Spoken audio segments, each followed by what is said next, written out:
is going to be recorded, sharing with you whiteboard, and without delaying, we have to come on topic. And in today's class, we are taking what? In today's class, we are taking Wordsworth Home at Grasmere. Home at Grasmere. Home at Grasmere. Grasmere. Home at Grasmere. Remember when you talk about Home at Grasmere, एक ऐसी poem है जो 1818 में publish होती है, 1818 में। And about this poem I want to tell you कि ये जो रहा है, यह it was a part of recluse. पहला पॉइंट जो आपको ध्यान में रखना है कि इट्स अ पार्ट ऑफ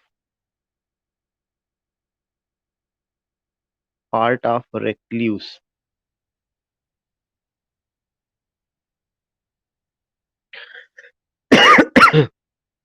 एक पॉइंट जो ध्यान में रखना, it's part of रिक्ल्यूस।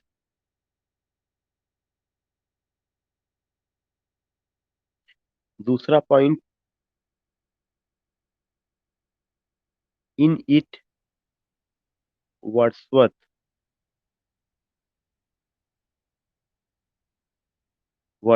has shown in it Wordsworth has shown the gradual development of his love. The gradual GRADUAL. The gradual development DEVELOPMENT development of his love towards nature. The gradual development of his love towards nature.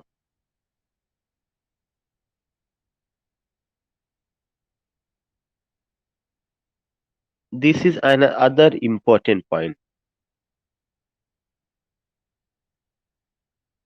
And जो ये poem रहा है, ये Wordsworth के मरने के बाद publish हुआ है 1818 ईस्वी में। That is the next point. It published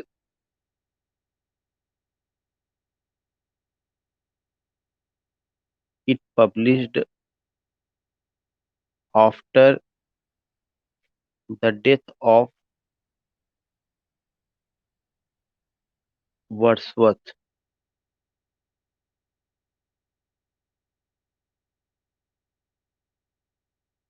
in 1888। So उनका जो पास्थुमस वर्क रहा होगा, पास्थुमस वर्क उनका द प्रील्यूड, और उसके बाद ये भी होम एट ग्रासमियर, ये भी आप देखेंगे कि published after his death. And remember that कि वर्ड्सवर्थ ने एक जो प्लान बनाया था कि वो एक बड़ा एपिक लिखेंगे, और वह जो एपिक होगा द प्रील्यूड है एंड द एक्सकर्जन, उसका उन्होंने डिवीजन किया था कि जो भी वो जो रेक्ल्यूस नाम का जो उनका जो वर्क है, उस रेक्ल्यूस को ही उन्होंने बेसिस माना था, और ये सोचे थे कि मैं इसको कई हिस्सों में बांटूंगा। तो what I want to tell you कि उन्होंने उस पार्टिकुलर चीज को लेकर के प्लान बनाया था कि this things I will do, जिसमें उनका द प्रील्यूड था, होम एट ग्रासमियर था, द एक्सकर्जन था, और कुछ इनकम्प्लीट शॉर्ट पोएम्स थे, और all these things you will come to know. तो वर्ड्सवर्थ का जो, ये तो मैंने अभी तक जो बात किया कि होम एट ग्रासमियर को लेकर के मैंने बात किया। कल कल मैंने क्या रेक्ल्यूस पे बात किए थे कि नहीं बात किए थे? Have I gone with recluse? Hello, are you getting my voice? Yeah, just I want to know ki have you gone yesterday? Had I gone with recluse or not? Had I taken it? O- okay, miss. I had only taken.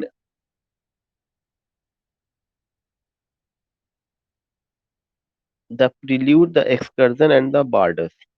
अच्छा, तो what I want to say कि remember that कि I just here want to tell you one thing that is very important कि this in this class in today's session I'm taking what I'm taking home at Grosmere and just telling you कि जो home at Grosmere रहा है you will come to know कि ये particular poem कब हुई है। ये particular poem 1818 में written form में आई हमारे पास। this particular date you have to remember।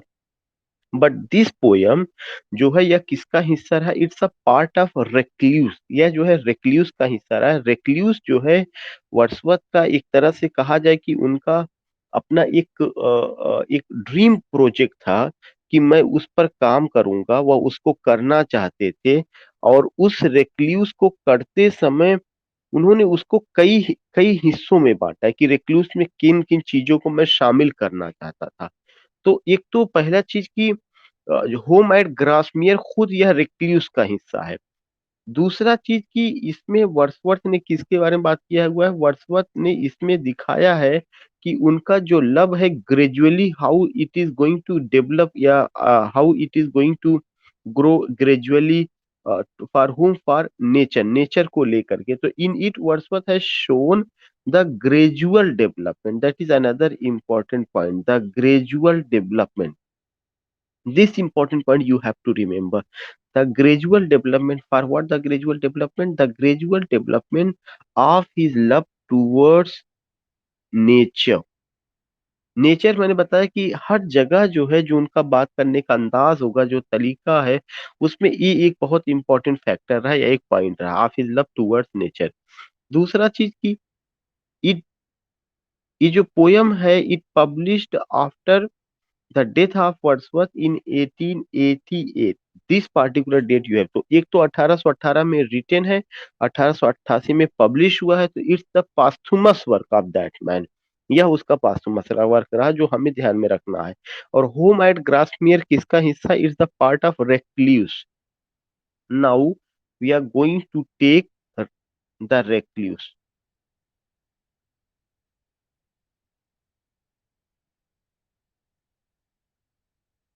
The recluse, RECLUS,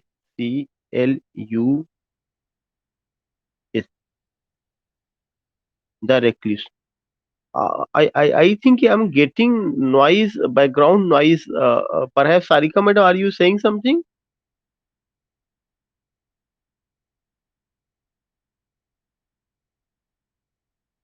So, not getting the response. I am again here. Ki we are taking what we are taking recluse, RECLUSE। When I talk about recluse, you will come to know कि ये जो है वर्dsworth का एक बड़ा plan था कि वो जो है द प्रील्यूड लिखेंगे और द प्रील्यूड के साथ साथ द द एक्सकर्जन होगा। तो ये जो उनका प्लान था कि Wordsworth plan for a big epic, the prelude and the excursion. लेकिन इसमें जो चीजें रहा है वो तो उनका प्लान था कि, और उन्होंने उस पे काम भी किया, द प्रील्यूड पे भी उन्होंने काम किया, एक्सकर्जन पे भी उन्होंने काम किया, तमाम चीजें। लेकिन you will come to know कि जो रेक्ल्यूस है, इसी पार्टिकुलर रेक्ल्यूस में we find what we find कि उनका जो है उन्होंने दिखाने की कोशिश की है कि treat of nature man and society.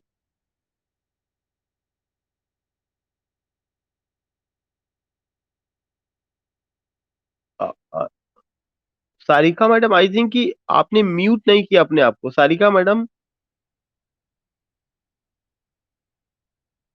बस आपको माइक के लिए टच करना है।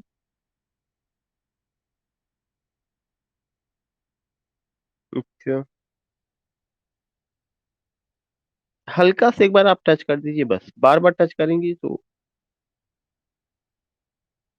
सो you will come to know कि रेक्ल्यूस, RECLUSE, और ये जो रेक्ल्यूस है इसमें उन्होंने जिसको लेके बात किया हुआ है, nature man and society.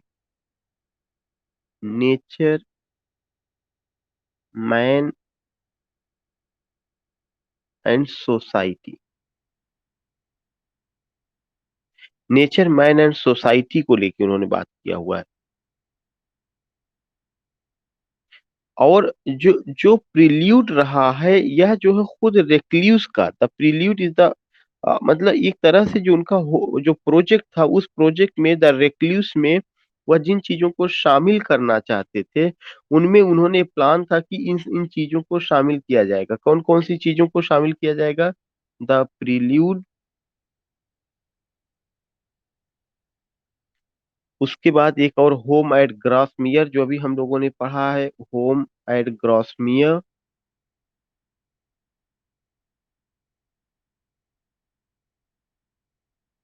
Home at Grasmere, the excursion,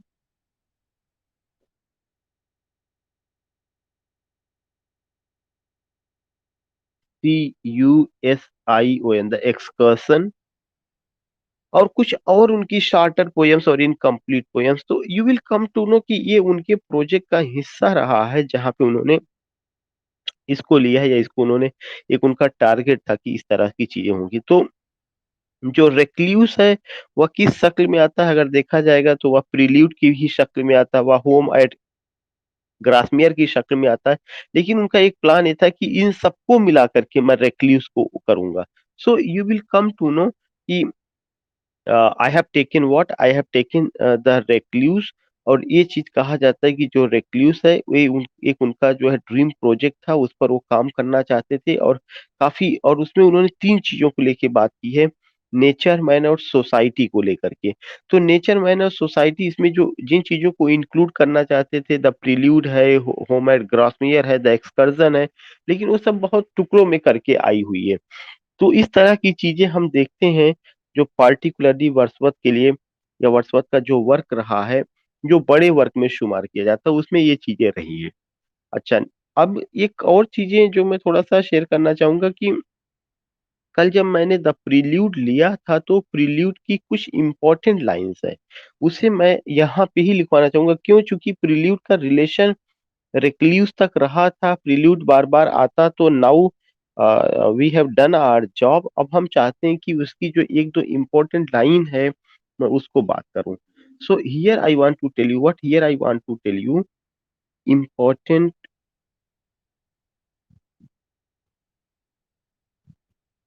lines of the prelude. The prelude का इम्पोर्टेंट लाइन्स है, उस प्रील्यूड की इम्पोर्टेंट लाइन्स में सबसे पहला जो लाइन है, दैट इज पहला passage, the marble index, the marble index of a mind forever,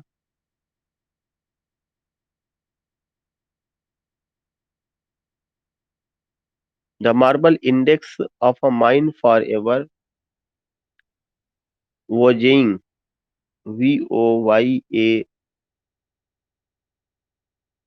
voyaging through strange seas,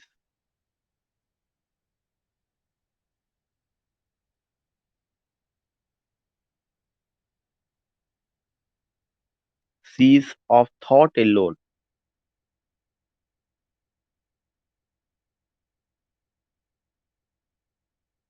इस पार्टिकुलर लाइन को आपको ध्यान में रखना है कि the marble index of a mind for ever, कह रहे हैं कि जो एक मार्बल इंडेक्स होता है, जो हमारे माइंड में एक इंडेक्स बना है। इंडेक्स हम कहाँ पे पाते हैं? किताबों में पाते हैं, जो अनुक्रमिका क्या कहा जाता है, उसको you will come to know. जो वो एक इंडेक्स है, that is voyaging, that is voyaging, voyage का मतलब तो समुद्री यात्रा, हर समय जारी रखना, चलते रहना। तो वो कह रहे हैं कि ये हमेशा फ्लोटिंग करता रहता हुआ index, mind for ever voyaging through through strange seas of thought alone. कह रहे बहुत सारे विचार हमारे दिमाग में आते हैं, और उस इंडेक्स में कभी ये विचार, कभी वो विचार, इस तरह की चीजें जो है। तो अगर आपको याद होगा, मैंने बताया था कि वर्ड्सवर्थ ने द प्रील्यूड में अपने early childhood days, school days, university days, और फिर उसके बाद जब वो घर की वापसी करते हैं, उन सब चीजों को उन्होंने कवर किया हुआ है। तो जब उन्होंने इन सब चीजों को कवर किया हुआ है, तो तमाम तरह के आइडियाज, तमाम तरह के विचार जो है उनके दिमाग में ऐसे ही आते रहेंगे। So these thing I am telling you here कि ये सब चीजें रही हैं। Now the next important line जो द प्रील्यूड की रही है, oh there is blessing in this gentle breeze. ये पूछा जा चुका है, उसकी पहली लाइन है, oh there is blessing, BLESSING, oh there is blessing in this gentle breeze, in this gentle, GENTLE, in this gentle breeze. So you will come to know कि यह उसकी पहली लाइन है और यह पूछी जा चुकी है, oh there is blessing in this gentle breeze. यानी जो ठंडी हवा बह रही है वह भी ऐसा लगता है कि कुछ हमें ब्लेसिंग्स दे करके जा रही है। तो this is an other important point, यह दूसरा इम्पोर्टेंट पॉइंट है जो आप वहां पे देखेंगे, इम्पोर्टेंट लाइन है। Next important line, a tale from my own heart, a tale from my own heart, a tale from my own heart, more near akin, more near akin to my own passion and habitual thoughts, to my own passion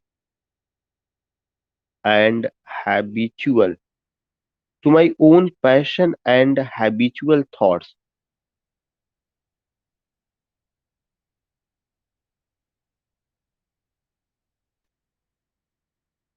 THOUGHTS. Again, I'm changing the slide. You will come to know कि what I want to say कि ये line जो है, a tale from my own heart, tale एक कहानी, ऐसा लगता है मेरा हृदय खुद को ये कहानी गा रहा है या उसको महसूस कर रहा, मोर नियर अकिन, ऐसा लगता है जो मुझसे काफी जुड़ा हुआ, to my own passion and habitual thoughts, बहुत सारे थॉट्स जो मेरे पहले की लाइफ से जुड़े हुए हैं, जो वो सब चीजें जो है आ रहे हैं। तो वो एक एक क्योंकि हमने जो आपको लाइन बताई वो फ्रेगमेंटेड है, और उस पूरे एपिक का जो 14 बुक्स में है उसकी कुछ लाइनें, तो बस आपको ये ध्यान में रखना है कि ये लाइनें वहां पर इस तरह से बोली गई हैं या रही हुई हैं। Next line which I want to share with you, that is third और fourth, fair seed time, fair seed time had my soul, had my soul, and I grew up,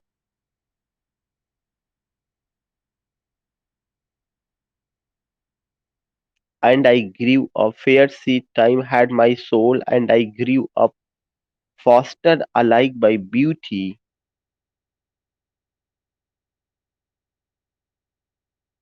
fostered alike by beauty and by fear. दो चीजें यहाँ पे ध्यान में आपको रखना है, by beauty and by fear. Fair seed time कह रहे हैं कि जो फेयर सीड टाइम है, वक्त के साथ बहुत सारी चीजें आई हैं जिसने मेरे सोल को जो है प्रभावित किया, एंड आई ग्रीव अप, और मेरा डेवलपमेंट भी ऐसा, मेरा ग्रोथ भी ऐसा हुआ, fostered alike by beauty and by fear, और ऐसा लगा कि जैसे कुछ खूबसूरत चीजें मेरी जिंदगी में आई, उनके साथ मैं पला बढ़ा, और कुछ डरावनी वाली भी चीजें आई, डरावनी वाली चीजें कि कहीं ऐसा तो नहीं जो मैं नेचर से प्राप्त कर रहा हूँ ये बदल गया है, या ये अब नहीं रहेगा, या ये चीज मुझे नहीं मिलेगी। दीज थिंग्स आप देखेंगे, उसको उन्होंने यहाँ पे रखा हुआ है।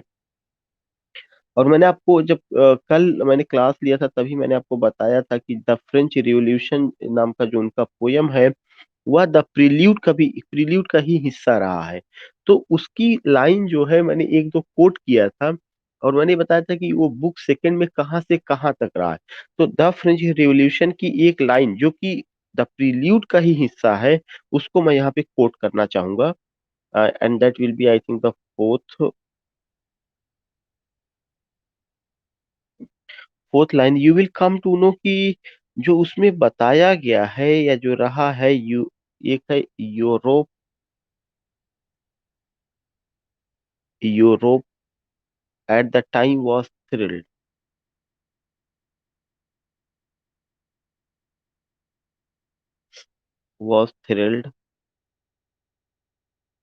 Europe at the time was thrilled by joy. France is standing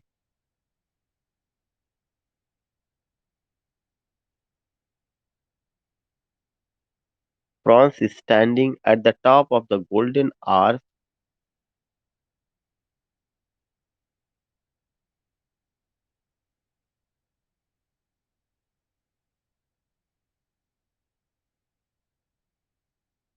and human nature seeming born again. And human nature seeming born again.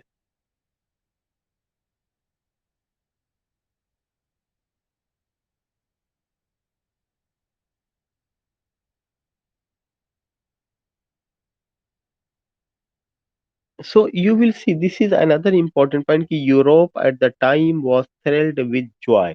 उन्होंने कहा कि जब फ्रेंच रिवॉल्यूशन ब्रोकन आउट हुआ 1789 में, तो उसका असर पूरे यूरोप में देखने को मिला और ऐसा लगा कि पूरे यूरोप में जो है क्या था, thrill, the whole Europe was thrilled by joy. तो इम्पोर्टेंट चीज ये है कि फ्रेंच रिवॉल्यूशन को पॉजिटिव वे में लिया गया और ऐसा लगा जैसे पूरे यूरोप में खुशी की लहर दौड़ गई है। और चूंकि जो फ्रेंच रिवॉल्यूशन हुआ था वह फ्रांस में हुआ था, तो फ्रांस तो सबसे टॉप पर रहेगा, इसीलिए उन्होंने लिखा फ्रांस स्टैंडिंग। जो फ्रांस था वह कहाँ पर था, at the top, France top पर रहा है ऑफ द गोल्डन आवर्स, और उस सुनहरे वक्त का की गवाही दे रहा था। वह वक्त कौन सा, फ्रेंच रिवॉल्यूशन का, that broken out in 1789 and it give the slogan liberty equality and fraternity and human nature seeming born again. और ऐसा लगा कि मानव स्वभाव क्या है, लव, काइंडनेस, जस्टिस, ये सब चीजें ऐसा लगा कि बॉर्न अगेन, धरती पर ये दोबारा जो है क्या हो रही हैं, जन्म लेने जा रही हैं या बॉर्न हुई हैं। सो ये जो लाइन है, कुछ ये सब चीजें आपको बहुत अच्छे ढंग से चीजों को कवर करना है कि इसमें क्या क्या रही हैं। तो I have done what most of the things I have done, and there is a suggestion by Prashant Kumar ji की हमें जो है थोड़ा सा उसको कवर करना चाहिए। कुछ उनका एक पोयम है लीच गेदरर करके, perhaps,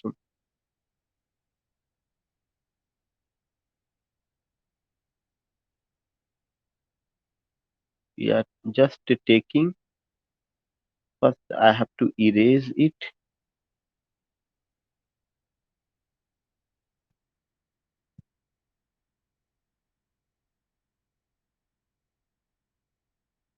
so what I want to say कि एक उनका पोयम है जो मैं बताना चाहूंगा कि एक उनका पोयम है स्कॉर्न नॉट द सोनेट करके, स्कॉर्न, वर्ड्सवर्थ का एक और poem scorn, SCORN, scorn not the sonnet, scorn not the sonnet. You will come to know कि ये जो उनका पोयम है इसी का सब टाइटल है सोनेट ऑन सोनेट, और करके, sonnet on sonnet, sonnet on sonnet. इसका सबसे पहला पॉइंट तो आपको ये ध्यान में रखना है कि it published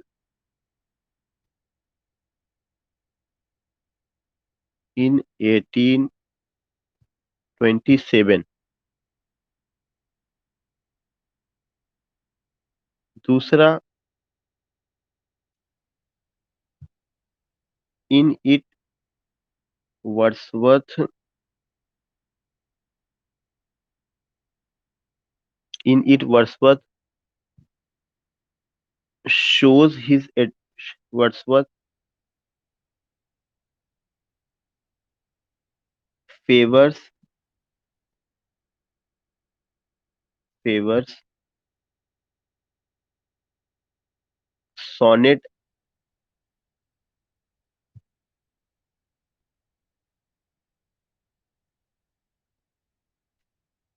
wordsworth favors sonnet, and takes it takes it a beautiful takes it as a beautiful forms of poetry,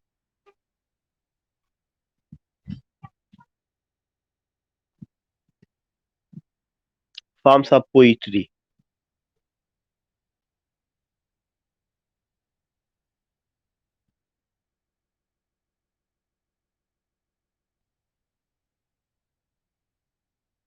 इसमें उन्होंने एक बात कही हुई है कि नेक्स्ट पॉइंट करके कि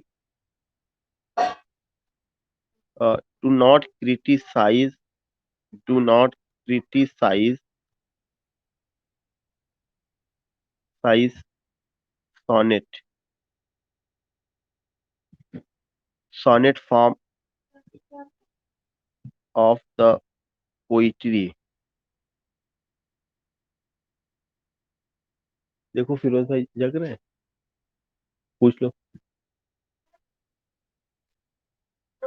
do not criticise sonnet form of poetry.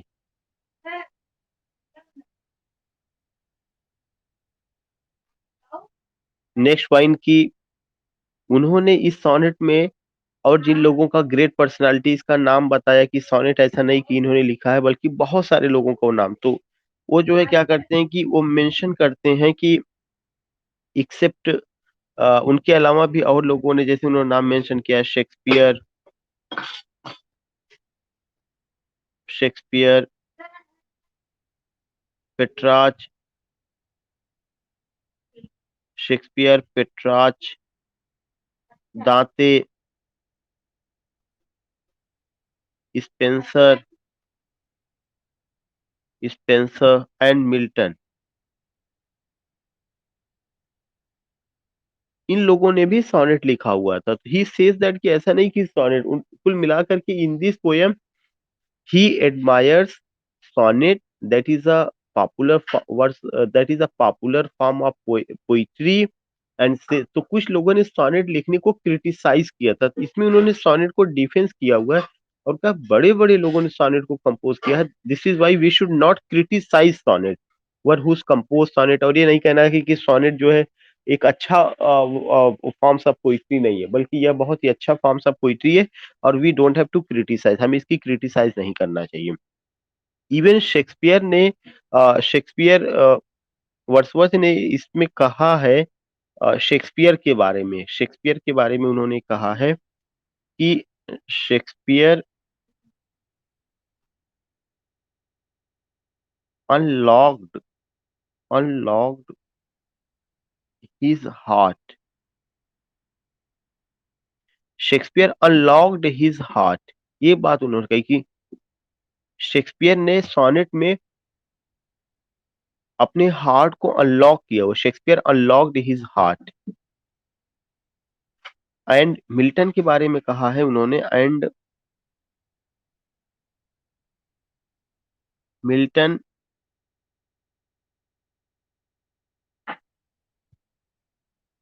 And Milton Milton Milton को लेकर के उन्होंने कहा कि मिल्टन ने क्या किया हुआ है, hand in his hand the thing became a trumpet, the thing became a TRUMPET। तो you will come to know, ये बात उन्होंने बताई है कि in his hand the thing became a trumpet, so these things you are getting here.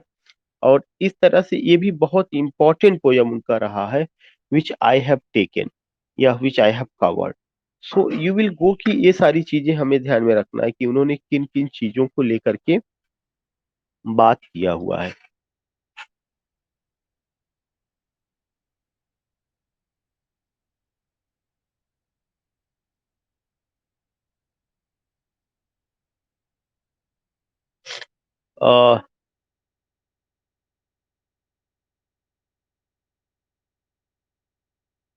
So these are the things which I have taken and I think कि एक poem अभी जो बता रहे थे कि लीच गेदरर, उसको मुझे कवर करना चाहिए।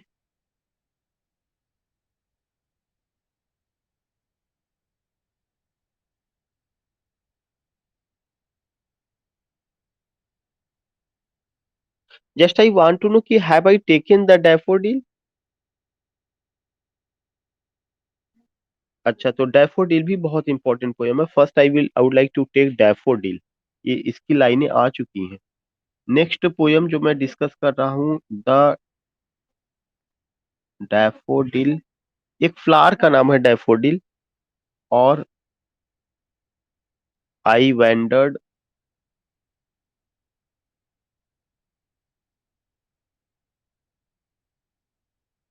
Lonely as a cloud.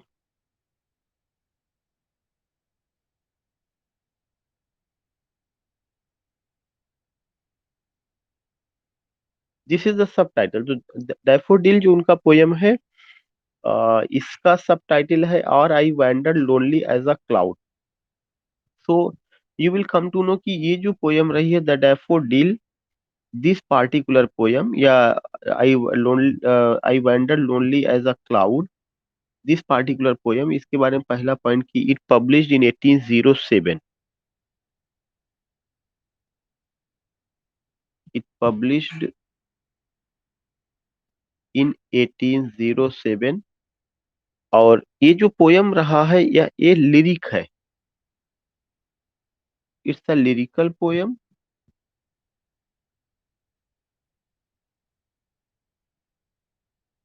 Poem, it's about a flower, daffodil. या एक फ्लावर के बारे में जिसका क्या नाम है, डैफोडिल।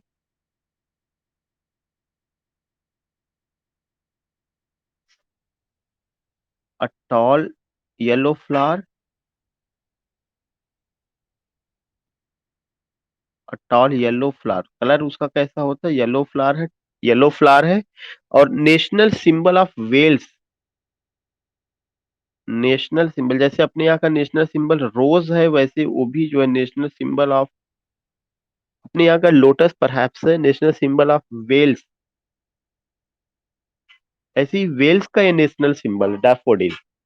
तो उसको लेकर के उन्होंने बात किया हुआ है। इस पोयम में उन्होंने जो सबसे इंपॉर्टेंट बात बताई है, वो कौन सी चीज रही है, different mood of nature. Nature के different mood, different mood, mood of nature,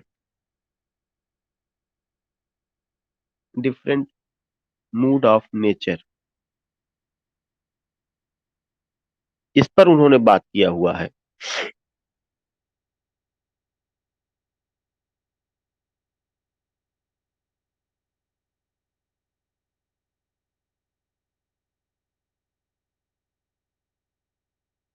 दूसरा चीज जो है, the poem is in 4 stanzas.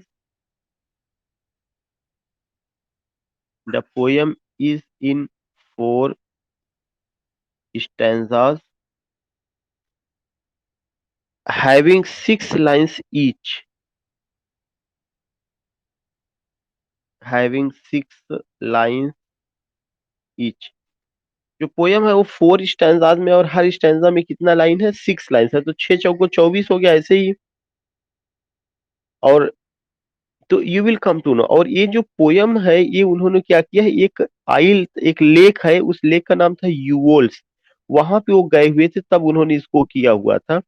जहां पे उन्होंने देखा कि daffodils were tossing and waving. Daffodils were tossing and waving, उसको उन्होंने करके लिखा हुआ था। और एसी ब्रैडली जो क्रिटिक है, उन्होंने बताया है कि इस पोयम को अप्रेटी थिंग, ये पॉइंट नोट कर लीजिएगा, AC Bradley, BRADLEY, AC Bradley said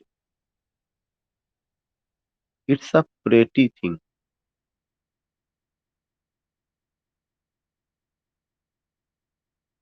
it's a pretty thing. Next, इसका एक दो इम्पोर्टेंट लाइंस है, आपको ये कवर करना है। पूछा गया है, इसलिए इसको छोड़ा नहीं जा सकता। Important line. एसी ब्रैडली का स्टेटमेंट है, it's a pretty thing, it's a pretty thing this particular point. I think you got it. Did you get it? तो जो इम्पोर्टेंट लाइंस है उसमें जो है सबसे पहला जो मैं पॉइंट आपको बताना चाहूंगा, उस इम्पोर्टेंट पॉइंट्स में एक ये लाइन पूछी जा चुकी है, I wandered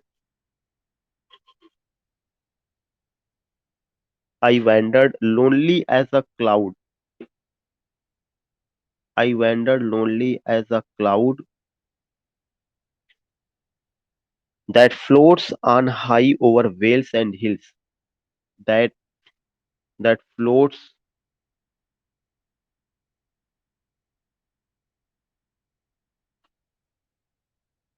on high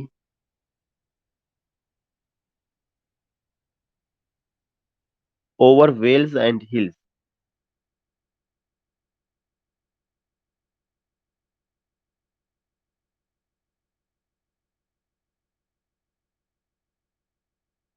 10,000 saw I at a glance।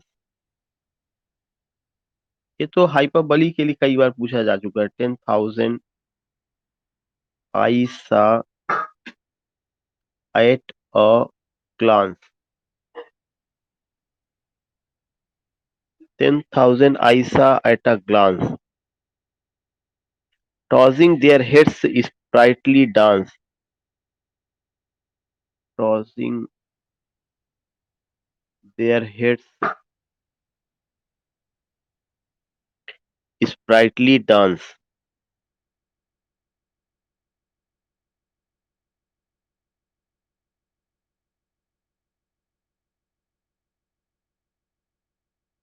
So you will come to know कि ये बहुत इंपॉर्टेंट चीज रहा है, जहां पे आपको ये समझने की कोशिश करना है कि ये उसकी इंपॉर्टेंट लाइंस है। और whenever you get time, तो मुझे लगता है कि you have to read this poem.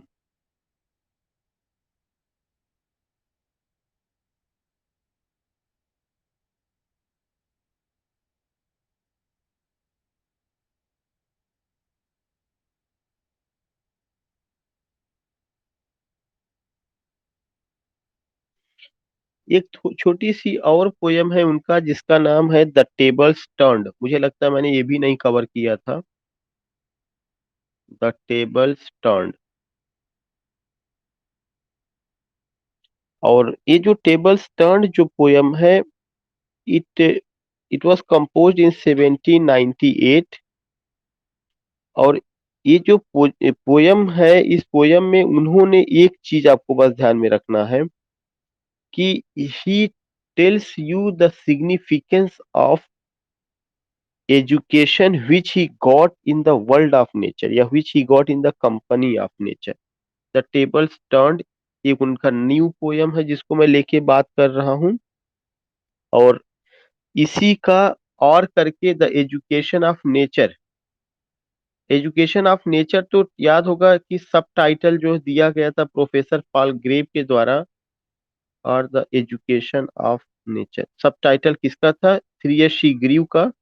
लेकिन यहाँ पे द एजुकेशन ऑफ नेचर इसलिए कहा गया है क्योंकि उन्होंने केवल इसी के बारे में बात किया हुआ कि सिग्निफिकेंस ऑफ एजुकेशन, इसका एक ही पॉइंट आपको ध्यान में रखना है, सिग्निफिकेंस,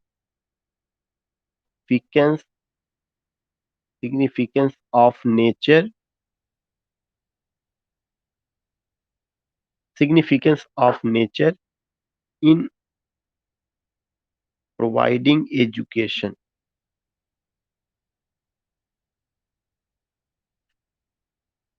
जो पार्टिकुलर एजुकेशन उन्होंने प्राप्त किया हुआ है नेचर में रह करके, उसको उन्होंने बताया हुआ कि नेचर से what ever the education I got, how much that education is important. तो ये चीजें आपको ध्यान में रखना है।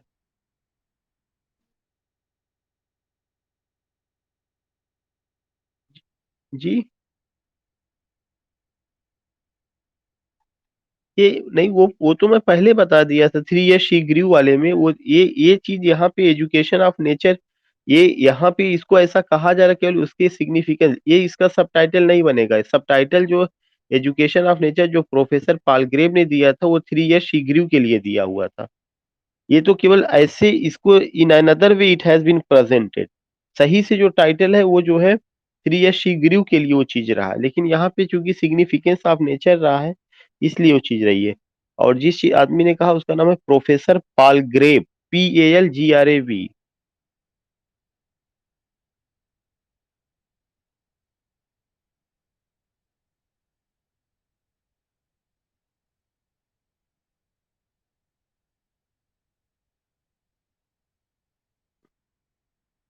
Now the last poem I think ये होना चाहिए for today's class, that is the leech गेदरर।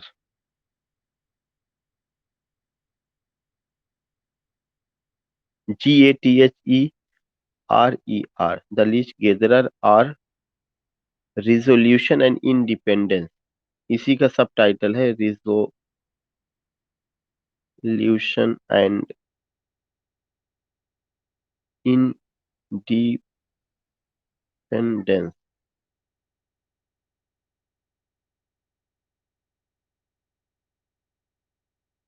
The leech gatherer और resolution and independence, you will come to know कि it's a very important point.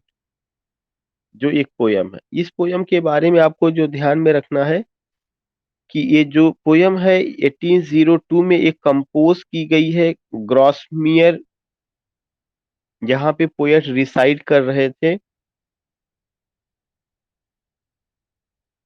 तो पहला पॉइंट कि इट वाज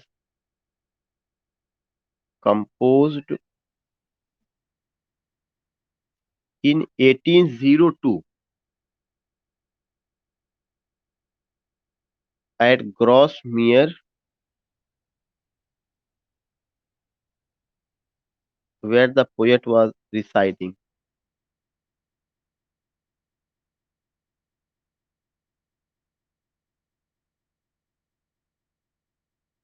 और दूसरा इंपॉर्टेंट पॉइंट जो आपको ध्यान में रखना है कि पोएट ने इसमें जो बताया हुआ है, the pitiful condition of a old beggar, the pitiful condition of an old बेगर।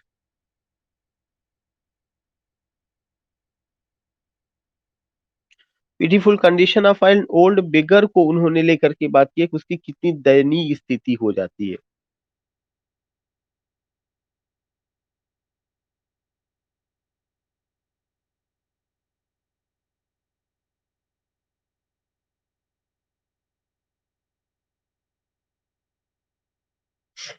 और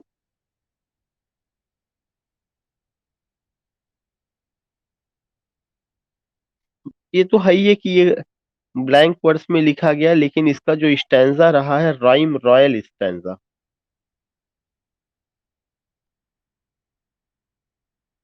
it is written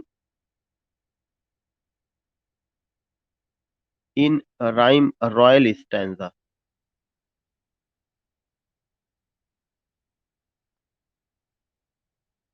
it is written in rhyme royal stanza.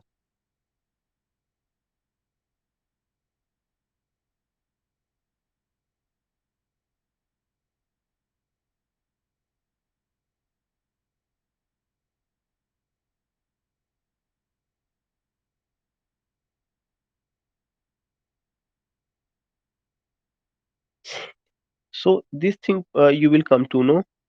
इसमें उन्होंने पोयम को जो है क्या किया हुआ है कि उन्होंने बताया कि बहुत सारे ऐसे पोएट्स रहे हैं हिस्ट्री में जो कि बगैर फ्रेंड के बगैर नेम के दे डाइड, जिसमें उन्होंने रॉबर्ट ग्रीन का नाम लिया, विलियम कॉलिंस का नाम लिया और सारे बहुत सारे लोगों का।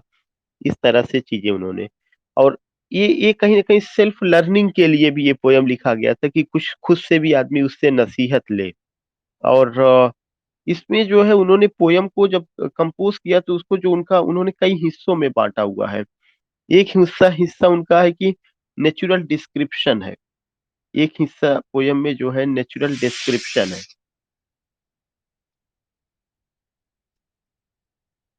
दूसरा हिस्सा पोयम का जो रहा, pitiful condition of the beggar, pitiful condition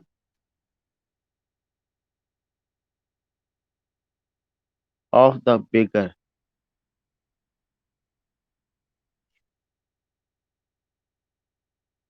third हिस्सा जो है, सारोफुल डेड पोएट्स।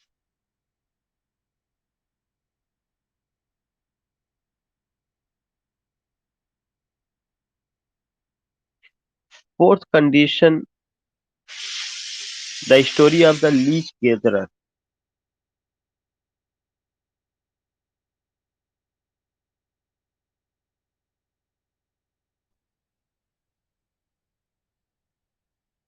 वो जब एक बेगर को देखते हैं तो उससे कहते हैं कि जो है, you are begging, do you not feel shame. तो बेगर ये कहता है कि जो भी व्यवसाय जो है मेरे परिवार का पेट भर दे, उसको करने में मुझे कोई मतलब शर्म नहीं है।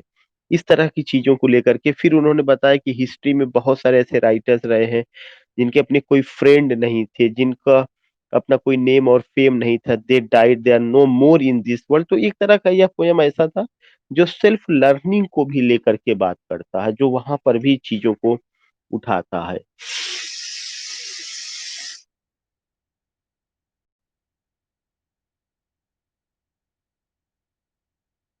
इसके अलावा जो है, मैं कुछ पोयम्स का नाम लिख दे रहा हूँ जो आपको पता होना चाहिए कि ये चीज इनके द्वारा लिखा गया है।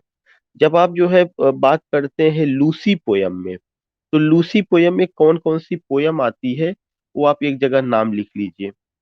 Now we are talking about Lucy poem, LUCY, Lucy poems. Lucy poem में एक पोयम है, a slumber did my spirit seal. A slumber did my spirit seal.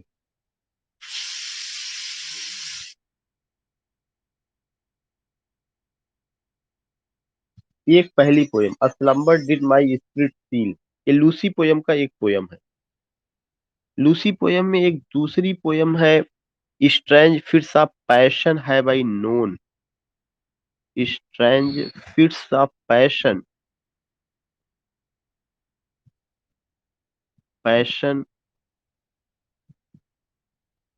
Have I known. तीसरी पोयम है, I travelled among the untrodden men. I travelled among the untrodden men.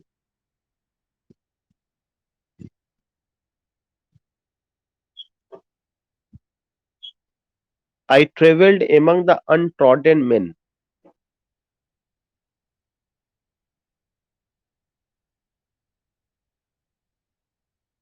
Fourth poem है, she dwelt,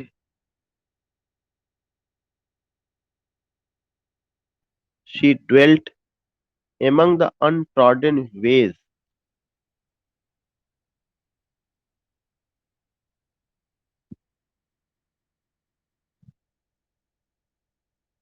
among the untrodden ways. पांचवी poem है, 3 years she grew in sun and shower। 3 years she grew in sun and shower।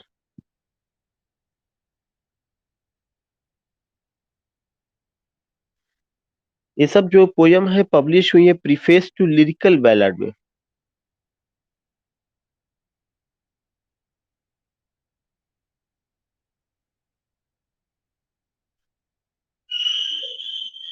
Note करके लिख लीजिएगा। ये सब जितनी भी लूसी पोयम्स रही हैं, इनमें से ये सब की सब कब कंपोज की गई हैं? They were composed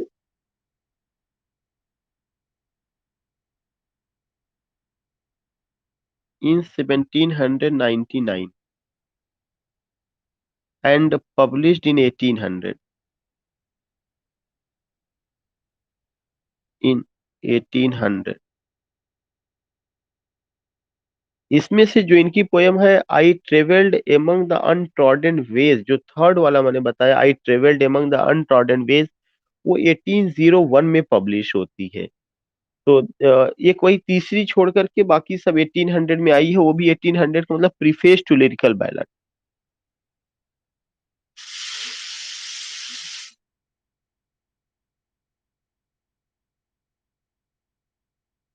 what thing I have, ये सारी पोयम जो है 1799 में पब्लिश हुई है, एंड 99 में लिखी गई, एंड पब्लिश इन 1800। 1800 का मतलब कि प्रीफेस टू लिरिकल बैलड।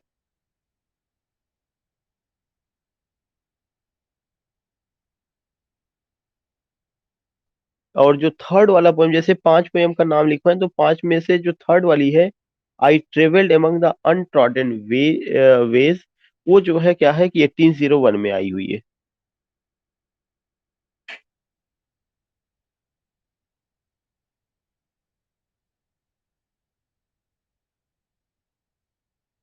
अनट्रॉडन में, सॉरी, अनट्रॉडन मेन, थर्ड में,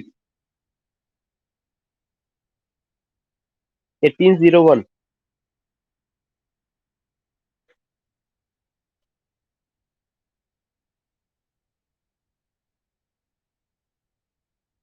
So in this way I have done, I have covered the whole, means पूरा वर्ड्सवर्थ हो चुके हैं।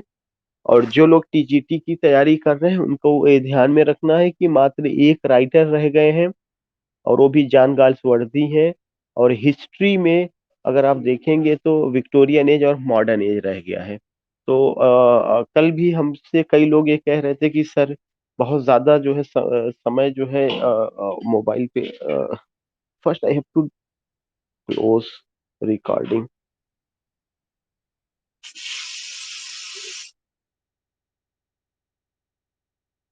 कल बहुत सारे लोग ये मुझसे कह रहे थे कि सर काफी ज्यादा समय देना पड़ रहा है मोबाइल पे, ऑनलाइन क्लास पे। तो और इधर जीआईसी भी शुरू हुआ है, तो मैंने उनको सजेस्ट किया था कि किसी एनी हाउ मुझे टीजीटी के चारों राइटर कंप्लीट करने दीजिए, फिर सारी बातें पीजीटी की रहेंगी, या जो है क्या कहते हैं कि जो भी रहेगा फिर सिमिलर कोर्स होगा, कोई भी कोर्स फिर अलग से नहीं रहेगा। इसलिए मैं जो है सबसे पहले अब जो कवर करूंगा वो जॉन गाल्सवर्दी को लूंगा। और हो सकता है कि अगर आज शाम को क्लास, जो पीजीटी का या जो भी शाम को क्लास चलती है, उसमें पहले गाल्सवर्दी को कवर करेंगे। गाल्सवर्दी जैसे ही कवर करेंगे तो आप लोगों को थोड़ा सा रिलैक्सेशन मिल जाएगा। जो टीजीटी की जो लोग तैयारी कर रहे हैं, जिनका राइटर अलग है, उनके पास कोई एक्सक्यूज नहीं रहेगा कि मेरा सिलेबस आप सिमिलर नहीं है या मेरे सिलेबस में ये डिफरेंस है। फिर सारा फोकस पीजीटी के पर्सपेक्टिव से, हिस्ट्री ऑफ इंग्लिश लिटरेचर में जो विक्टोरियन एज है, जो मॉडर्न एज है, उसके पर्सपेक्टिव से, और लिटरेरी टर्म्स के पर्सपेक्टिव से जो हर आदमी को पढ़ना होगा। उसमें कोई नहीं कह सकता कि मेरा सिलेबस अलग है तो अभी इनकम्प्लीट रह गया। तो जो अलग है पहले उसको एक राइटर लेकर के I want to complete, this thing is very important. तो ये मैंने आपको शेयर किया। अब अगर आपकी कोई क्वेरी है, कोई सजेशन हो तो आप बता सकते हैं। जी उमा शंकर।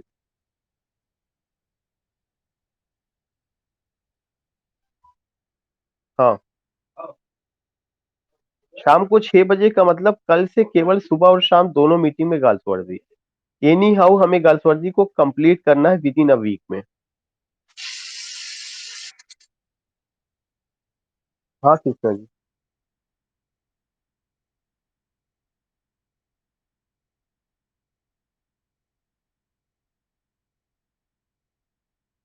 पहले पहले गर्ल्स वर्दी हो जाने दीजिए, फिर शेक्सपियर को, जो भी चीजें चले अब सिस्टमेटिक, उसको कोई कोई पोर्शन आपका छोड़ा नहीं जाएगा। गर्ल्स वर्दी भी जल्दी ही हो जाएंगे।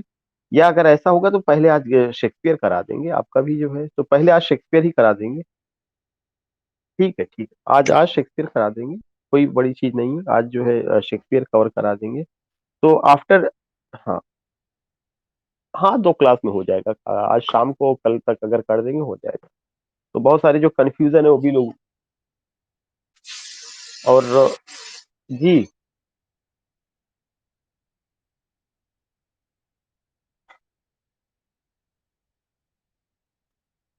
आवाज मैडम क्या, आई डोंट थिंक कि सारिका मैडम इस सही, जो आ रहा है मोबाइल पे सारिका मैडम का नाम लिख।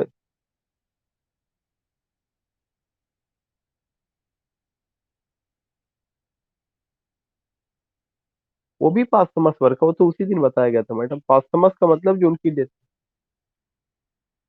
पास्टमस वर्क है।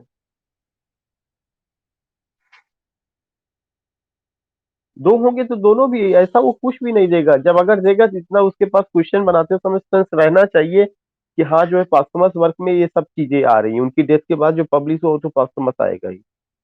वो ये नहीं देगा कि which which work is his posthumous work, अगर देगा तो उसमें इतना जरूर आपको एक ऑप्शन ऐसा रहेगा जो एक ही होगा।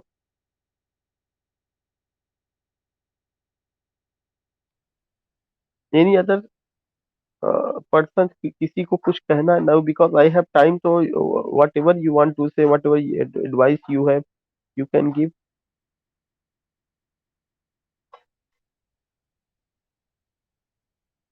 We have Dinesh ji, Rakesh ji, Krishna ji, Rakeem, Rakesh Kumar. I think कि Rakesh Kumar from Shahjahanpur. This time we have three Rakesh Kumar.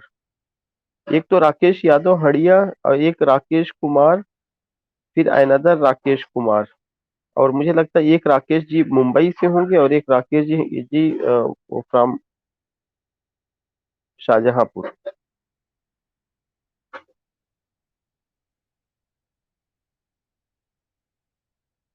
Rakesh या राजेश।